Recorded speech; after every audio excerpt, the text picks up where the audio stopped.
Assalamualaikum. Waalaikumsalam.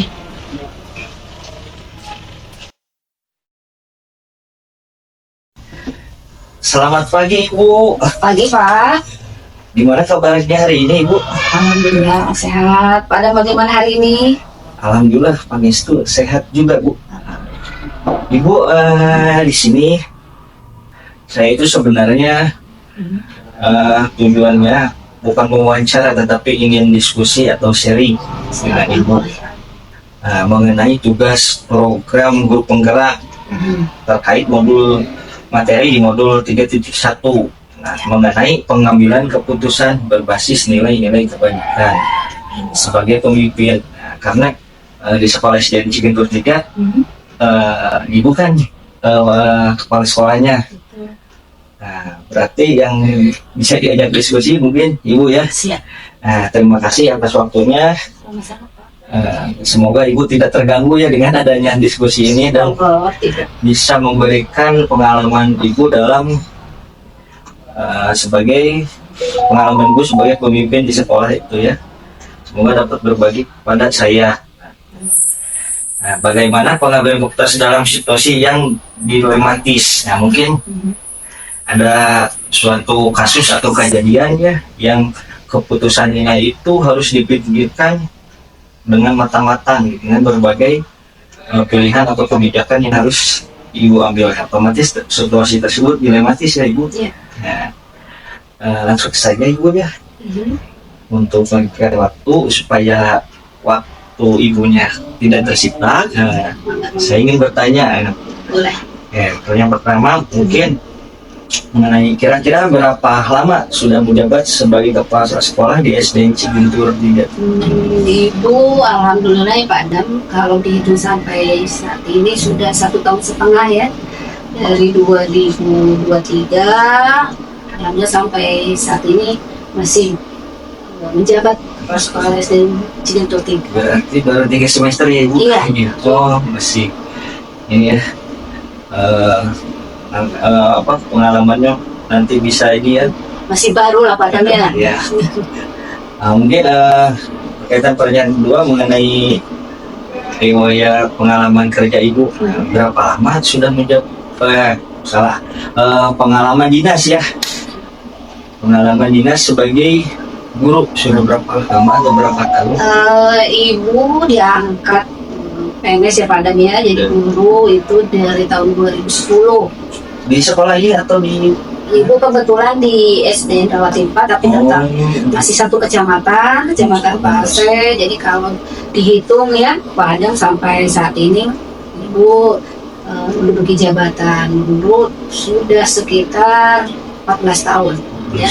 Sekarang ditambah mungkin dari kemarin jabatan guru ditambah lagi tugas tambahan sebagai kepala sekolah. Alhamdulillah sudah 14 tahun. Sama pengalaman di kepala sekolah ya. Berarti kalau sudah 14 tahun sudah makan banyak asam garam ya di dunia pendidikan ini.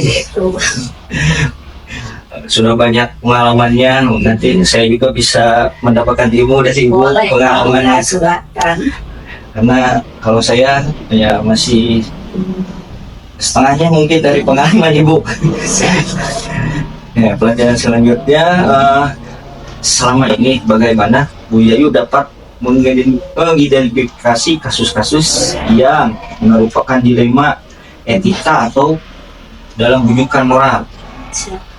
Kalau itu lebih pada kasus temuan ya Pak Adam ya. Jadi kebetulan kalau Ibu kalau dari dulu memang kebiasaan suka kontrol ke kelas ya. Jadi kalaupun posisi Ibu waktu dulu jadi guru tetap pengecekan kelas itu harus dilakukan, apalagi sekarang jabatan sebagai kepala sekolah tentu kondusivitas sekolah itu harus dijaga ya Pak Adam ya.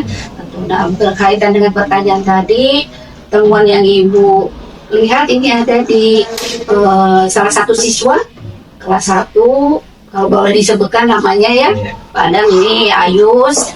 Dia sebetulnya termasuk anak yang istimewa Pak Adam, jadi memiliki keistimewaan betul di antara teman-teman yang lain. Mungkin di satu sisi keistimewaan ini mengganggu teman yang lain, tapi di sisi lain mungkin sebagai kepala sekolah Ibu pun harus mengambil sikap, terutama ketika berkonsultasi dengan Bapak Wali kelas atau Ibu Wali kelas ya. Jadi cara mengatasi ketika anak yang istimewa ini harus seperti apa, tentu harus kita arahkan, Ibu arahkan supaya nanti Bapak Ibu Wali kelas bisa mendampingi siswa tersebut, karena perlu Pak Adam ketahui bahwa sekolah dasar pun tidak menolak ya Pak Adam. Tapi yang sekarang ada pendidikan inklusif. Betul sekali. Jadi sekolah mau tidak mau, mau tidak mau harus siap menerima kondisi, menerima karakteristik siswa tersebut. Tinggal kebijakan dari sekolah menangani dari siswa tersebut itu seperti apa, itu Pak. Wah, mantap sekali Bu. Kasus yang Ibu hadapi ya sangat berkaitan dengan dilema etika dan kedudukan moral. Nah, selama ini bagaimana Bu Yayu menjalankan pengambilan keputusan di sekolah Ibu, terutama untuk kasus-kasus di mana ada dua kepentingan yang sama-sama benar atau sama-sama mengandung nilai kebajikan? Ya. Mungkin dari tadi kasus yang Ayus, bahwa siswa ini memiliki keistimewaan dari, mungkin dikategorikan Ayus ini siswa yang autis ya, karena punya keterbatasan dalam daya tangkap ketika pembelajaran. Tapi di sisi lain keaktifannya anak ini luar biasa sekali. Mau mengikuti pembelajaran? Iya betul. Ketika ini kan tentu harus ada penanganan, terutama dari wali kelas yang setiap saat mendamping, melihat kondisi anak ketika KBM berlangsung. Nah tentu Ibu juga kemarin tidak menitik beratkan anak ini harus 100% sama dengan teman yang lain. Tentu karena kembali lagi keistimewaan tadi anak ini, bahwa ada sisi dari anak yang tidak bisa kita paksakan. Jadi sebisa mungkin apapun itu kondisinya, Ibu juga kepada kelas agar memaklumi lah, memberikan terkait pengecualian. Iya. Jadi jangan sampai anak yang memiliki keistimewaan ini terpaksakan harus sama dengan anak yang lain. Tapi anak yang ini harus ada pengecualian. Ya. Seperti itu ya. Sudah sangat mantap sekali ya. Kemudian selanjutnya, langkah-langkah atau prosedur seperti apa yang bisa Ibu Yayu lakukan selama ini dalam menghadapi permasalahan tersebut? Untuk solusinya mungkin Ibu hanya mengarahkan, tapi jika pun Ibu harus langsung turun, insya Allah Ibu lakukan. Tapi selama ini Ibu jangan bersama dengan wali kelas, seperti jika pun siswa istimewa ini kesulitan dalam materi, nah mungkin nanti kita beri waktu di jam luar pembelajaran atau di luar KBM. Jadi kita panggil anak, mungkin beberapa waktu kita luangkan agar anak tersebut mampu ya dalam batas minimal memiliki kemampuan walaupun tidak sama dengan siswa yang lain. Yang penting anak tahu ya. Nah, anak iya seperti itu. Langkah-langkahnya, prosedurnya sudah hebat ya, seperti itu. Karena dalam pendidikan inklusi itu sebenarnya rumit ya Bu. Betul sekali. Nah, selanjutnya adakah hal-hal yang selama ini Ibu Yayu anggap efektif dalam pengambilan keputusan pada kasus dilema etika tersebut? Jadi ternyata Pak Adam, ketika Ibu punya ide atau gagasan, kalau kita tuangkan sendiri, kita tanpa dukungan dari stakeholder yang ada di sekolah. ternyata itu kurang efektif ya. Iya. Ternyata ketika ibu melakukan kebijakan, mengeluarkan kebijakan, lalu ibu berkonsultasi, bertanya jawab baik dengan pimpinan ibu pengawas atau dinas, bahkan dengan Mereka sesama kepala sekolah. dengan kepala sekolah, bahkan ibu pun dengan guru kita sharing, tanya Iya. jawab. Bagaimana kalau kebijakan ini seperti ini, kemungkinan dampak positifnya seperti apa, dampak negatifnya, tentu keinginan ibu dari konsultasi ini akan dihasilkan kebijakan yang lebih tepat gitu Pak. Gitu ya. Ya, selanjutnya hal apa saja yang sebenarnya merupakan tantangan dalam pengembalian keputusan pada kasus dilema tersebut? Menyadari ya Pak Dan, bahwa kita sebagai manusia biasa, bahwa ketika kita membuat keputusan tentu banyak dampak, ya, banyak dampak, tapi dari dampak tersebut ibu ingin meminimalisir paling tidak dari dampak yang keputusan ibu ambil, banyak hal positifnya, yang atau hal negatifnya yang moderatnya gitu ya. ya. Tentu setiap keputusan ada resikonya Pak Lebian. Jadi ketika kita mengambil resiko kebijakan, tentu kita harus berpikir lebih matang, dipikir supaya kebijakan yang kita keluarkan sebagai pimpinan ibu tentu lebih baik yang terbaik. Yang terbaik ya. Sebenarnya juga sama pengennya yang terbaik ya Pak Dan ya. Iya. Nah, apakah Bu Yayu memiliki jadwal, bukan kebiasaan ya, jadwal khusus untuk langsung menyelesaikan kasus di 5TK? Apakah Bu Yayu langsung menyelesaikan di tempat atau memiliki misalkan permasalahan ada di hari Senin? Nah, karena ibu sudah menjadwalkan, nanti aja diprosesnya di hari Jumat. Nah, tuh bentuk apa, bonus berapa yang ibu jalankan? Kalau prosedur, kalau misalnya itu lebih pada spontan ya teman. Jadi kalau ada langsung, Berarti tindakannya secara nyata langsung ya. jadi kalau ibu mah kalau ada suatu masalah hari ini, ya sebisa mungkin harus secepat mungkin selesaikan. Berarti seperti itu sih Bu, Mas Aldo. Iya harus. Jadi Ya. kalau ditunda-tunda padahal bisa Ya, lebih besar. lebih besar. Terus nantinya kalau misalnya masalahnya sudah clear, ya Ya, otomatis baik kembali ya situasinya. jadi harus gerak cepat harus gerak. Jadi tidak ada penjadwalan khusus ya? Tidak. Tidak ada. Oke, pertanyaan kedua terakhir ya Bu. Adakah seseorang mentor atau faktor apa yang selama ini mempermudah Bu Yayu dalam membantu mengambil keputusan di kasus dilema etika? Nah, ibu menyadari pada pengalaman ibu sebagai pimpinan kepala sekolah masih kurang lah. Pengalaman tentu ibu perlu bertanya, berkonsultasi. Salah satunya ya pengawas bina ya, pengawas bina adalah atasan ibu langsung. Jadi jika pun ada keluh kesah yang sekiranya ibu perlukan ya sharing, perlukan penanganan, tentu ibu akan kepada pengawas bina. Tentunya selain itu ada rekan sejawat kepala sekolah yang lebih senior dari ibu. Mereka ibu yakini bahwa teman-teman mereka sebelum ibu, pengalaman mereka itu jauh lebih besar dari ibu, jauh lebih pengalaman lebih hebat dari ibu. Tentu ibu harus juga melakukan tanya jawab, konsultasi, bahkan sharing dengan para senior kepala sekolah seperti itu Pak.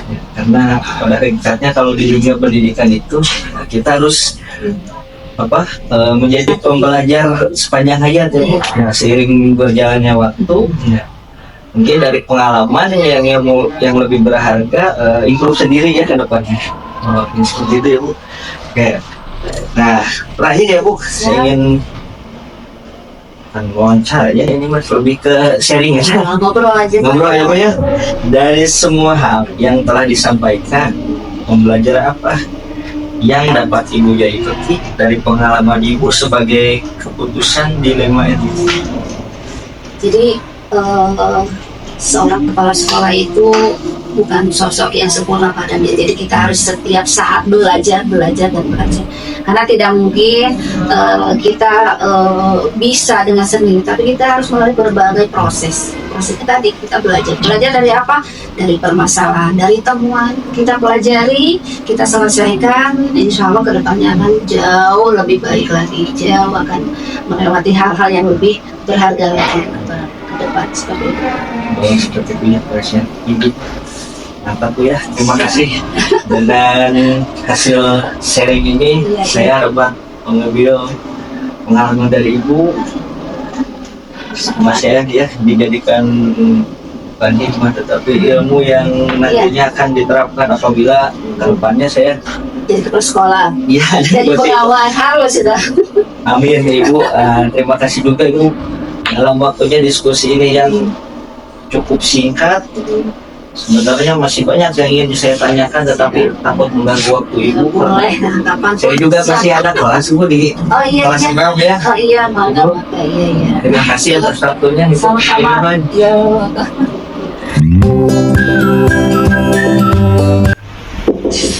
Assalamualaikum Pak. Waalaikumsalam, apa kabar? Siap. Giring sekedar Pak. Udah, mulai bisa dibahas. Selamat siang menjelang sore Pak Ristu. Selamat siang, Pak Adam. Apa kabar hari ini Pak Ristu? Alhamdulillah, baik. Pak Ristu, saya kesini itu bukan mau wawancara ya, tapi ingin diskusi atau sharing dengan Pak Ristu mengenai tugas di program guru penggerak terkait materi modul 3.1 pengambilan keputusan berbasis nilai kebajikan. Sebagai pimpinan atau pemimpin yang Pak Restu kan terima kasih di SDN Cigentur 2 Ya, Nah, terima kasih atas waktunya sudah berkenan diajak diskusi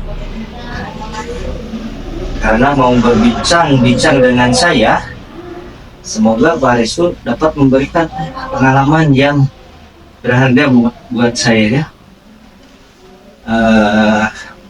Mohon bimbingannya atau pengalamannya yang selama ini Pak Restu dapat untuk berkenan diajak diskusi. siap boleh, Pak Adam. Pak Restu di SD Cigentur 2 tuh sebagai bekas kesiswaan. Ya, betul.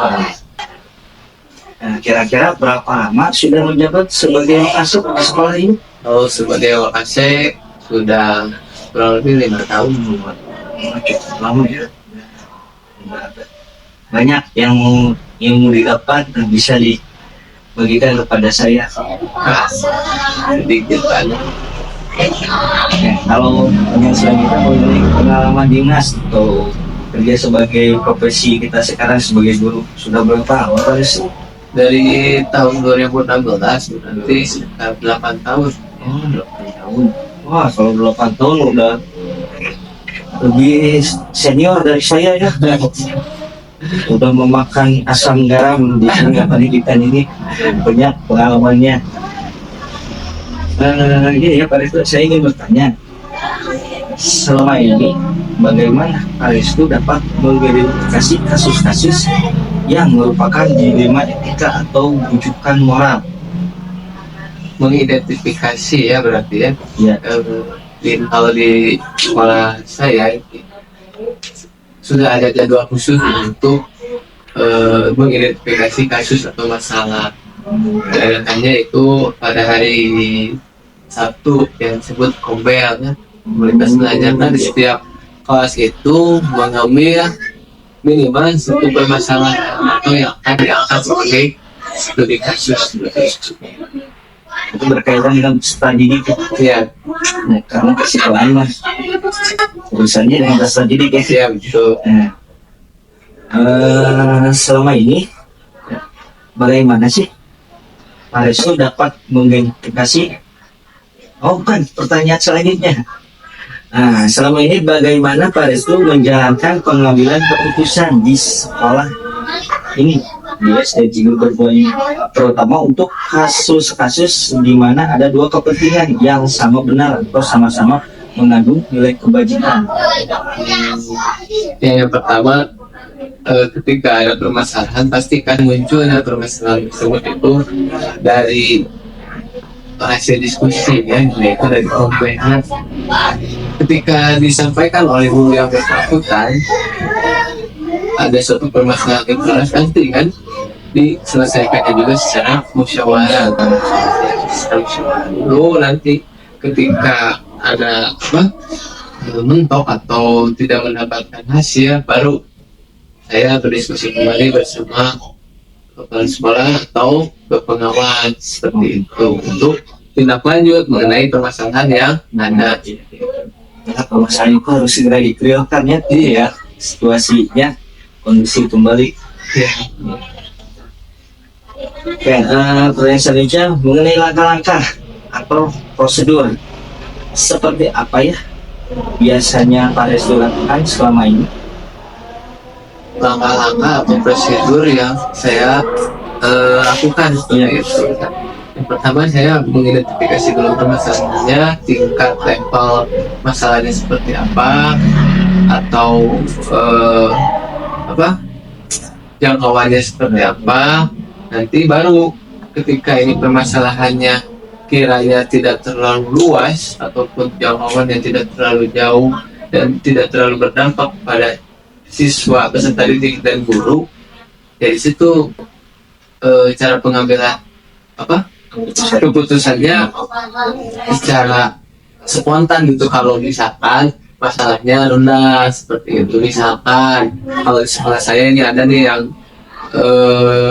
hyperaktif gitu ya, ada yang hyperaktif, Tidak mau diam, dia tidak mau diam, meskipun lagi belajar juga susah ya dikendalikan. susah dikendalikan. Ada satu anak kelas 4 kalau nggak salah itu pernah sampai hampir celaka sendiri gitu ya. Mensalahkan diri sendiri atau orang lain? Yang pertama itu mencelakakan diri sendiri, naik ke meja sampai hampir jatuh seperti itu. Nah, ketika Kalau orang lain ada orang lain suka ada, cuman tidak terlalu tidak terlalu. iya. Nah, ketika ada permasalahan seperti itu ya saya berkomunikasi dengan guru yang mengajar di kelas tersebut, terus Kelas berapa?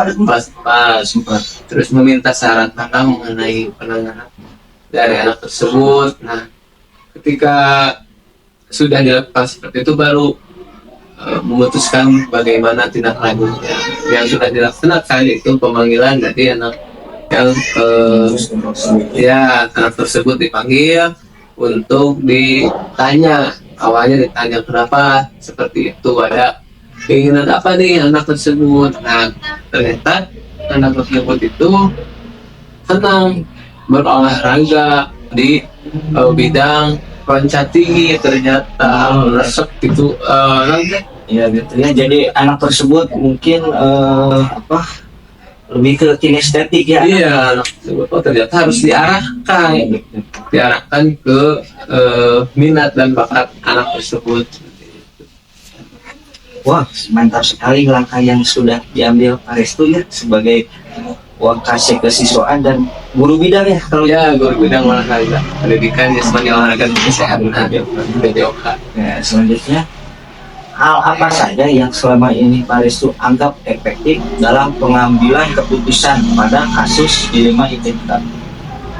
Efektif ya, yang dari saya sebutkan tadi dari awal, yang paling efektif yang berjalan sampai saat ini itu melalui Kombel.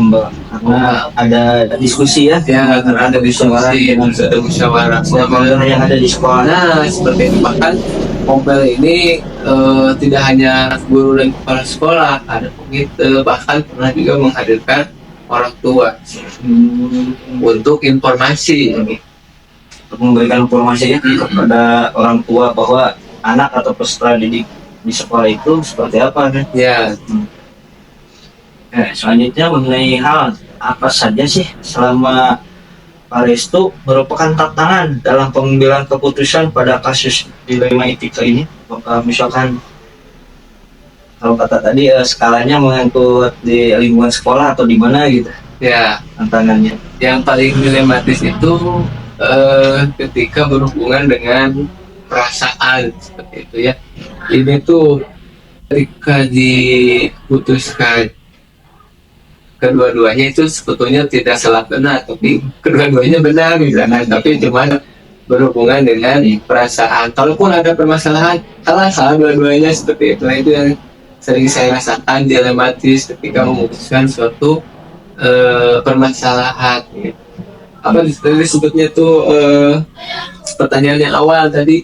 Yang dilema etika. Nah, itu ya, yang ada, karena ada yang salah juga belum yang benar juga belum tentu salah ya kalau Ya, misalnya seperti itu. Jadi ada dua sudut pandang yang berkaitan ya, Ya. mengenai dilema etika. Jadi seperti itu ya. Nah, Iya. Oke, 3 pertanyaan terakhir nih Pak Restu. Apakah Pak Restu memiliki sebuah tata cara atau jadwal tertentu dalam sebuah penyelesaian kasus dilema etika? Nah, apakah Pak Restu langsung menyelesaikan dengan spontan secara langsung pas ada permasalahan, atau memiliki sebuah jadwal untuk menyelesaikan bentuk atau prosedur seperti apa yang Pak Restu lakukan? Nah, misalkan permasalahannya terjadi di hari Senin. Nah, karena kalau tadi ada kombel ya, tadi hari apa gitu atau gimana?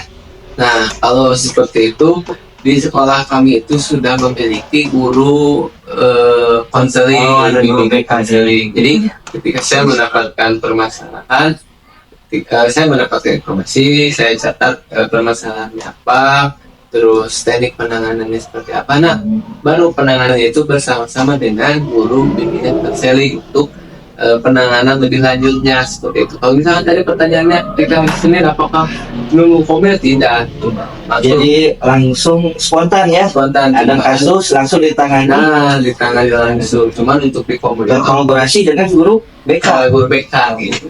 Bagus ya, di SD2 itu udah ada guru BK. Ya, guru BK alhamdulillah. Biasanya kalau di SD itu jarang yang ada apa profesional konseling langsung. Ada di sini. Mantap sekali. Mulai SD2 mah sekolah penggerak ya. Ya, sekolah penggerak dari tahun 2020. Nah, kalau misalkan pokok dijadwalkannya di hari apa? Di hari Sabtu Oh, jadi hari setelah pulang sekolah Oh, itu lah KBM. Oh, KBM diususkan untuk diskusi ya. Diskusi yang pertama mengambil satu permasalahan, yang kedua presentasi mengenai aksi nyata, kalaupun itu ada gitu yang akan presentasi aksi nyata gitu. Oh, gitu. Mantap sekali. Well, adakah seseorang atau mentor ya yang dijadikan Pak Restu sebagai acuan ya, selama ini mempermudah atau membantu dalam pengambilan keputusan dalam kasus-kasus dilema etika? Nah, kalau misalkan tadi kan dari guru BK ya, ya, dijadikan kolaboratif. Nah, ini yang ditanyakan seseorang yang dijadikan sebagai rujukan permasalahan.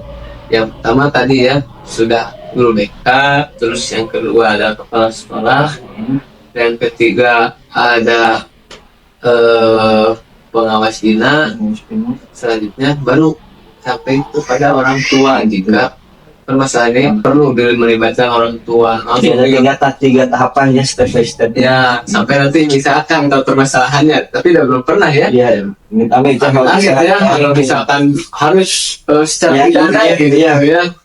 Tapi alhamdulillah belum pernah. Kita tidak ada yang seperti itu ya. Iya, alhamdulillah itu kriminal. Oh, jadi ada 3 tahapan ya. Ada tahapan-tahapan 4 mungkin sama kesiswaan dulu. siswa. Iya. Oke. Terakhir dari itu dari semua hal yang telah disampaikan, pembelajaran apa yang Pak Restu petik dari pengalaman Pak Restu mengambil keputusan mengenai dilema etika ini? Ya, pelajaran yang saya bisa ambil itu sangat luar biasa ya ketika mengambil suatu permasalahan yang dilematis. Jadi yang pertama itu mendewasakan saya ya secara pribadi, terus yang kedua membuat saya lebih cerdas dalam mengambil suatu keputusan, terus yang ketiga saya juga belajar lebih banyak dari pengalaman-pengalaman orang lain dan permasalahan-permasalahan yang hadir di sekolah.